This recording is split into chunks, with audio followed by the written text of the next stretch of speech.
APCC chief YS Sharmila Reddy మరోసారి కీలక వ్యాఖ్యలు చేశారు. కూటమి ప్రభుత్వం వైసీపీపై కోపాన్ని వైఎస్ రాజశేఖర రెడ్డి విగ్రహాల మీద చూపిస్తుందని ఆరోపించారు.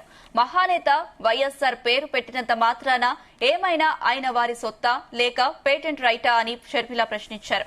వైఎస్సార్ ఉమ్మడి ఆంధ్రప్రదేశ్ రాష్ట్రానికి ఒక గొప్ప ముఖ్యమంత్రి అని గుర్తు చేశారు. చివరి క్షణం దాకా తన జీవితాన్ని ప్రజల కోసమే త్యాగం చేసిన ప్రజానాయకుడని కీర్తించారు. తెలుగు ప్రజల గుండెల్లో ఆయనది చెరగని ముద్ర అని తెలిపారు. సంక్షేమ పథకాల అమలులో ఈ దేశానికి దిశానిర్దేశం వైఎస్సార్ అని పేర్కొన్నారు. ప్రజాక్షేమమే పరమావధిగా చివరిదాకా పరితపించిన గొప్ప వ్యక్తి వైఎస్ రాజశేఖర రెడ్డి అని చెప్పుకొచ్చారు. ఇంతటి ప్రజాభిమానం కలిగిన గొప్ప నాయకుడిని నీచ రాజకీయాలు చేసేవారితో కలిపి ఆపాదిస్తారా అని షర్మిల మండిపడ్డారు.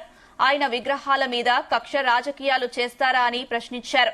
నందిగామ గాంధీ సెంటర్లో మహానేత వైఎస్సార్ విగ్రహాన్ని తొలగించడం దుర్మార్గమని ఆవేదన వ్యక్తం చేశారు.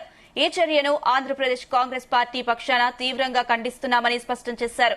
ఉమ్మడి రాష్ట్రంలో మహానేత వైఎస్సార్ మరణం తర్వాత నాటి ప్రభుత్వం అక్కడ విగ్రహాన్ని ఏర్పాటు చేసిందని షర్మిల గుర్తు చేశారు. వైఎస్సార్ విగ్రహం చుట్టూ వైసీపీ అక్రమంగా వేసుకున్న సెట్టింగ్లు తొలగించుకోమని సూచించారు. కానీ ఇదే సాకుగా చూపి వైఎస్సార్ విగ్రహాల మీద చేయి వేస్తే చూస్తూ ఊరుకునేది లేదని ఆమె హెచ్చరించారు. వైసీపీకి వైఎస్సార్ విగ్రహాలకు సంబంధం లేదని స్పష్టం చేశారు. తొలగించిన చోట వెంటనే వైఎస్ రాజశేఖర రెడ్డి విగ్రహాన్ని తిరిగి ఏర్పాటు చేయాలని కూటమి ప్రభుత్వాన్ని షర్మిల డిమాండ్ చేశారు.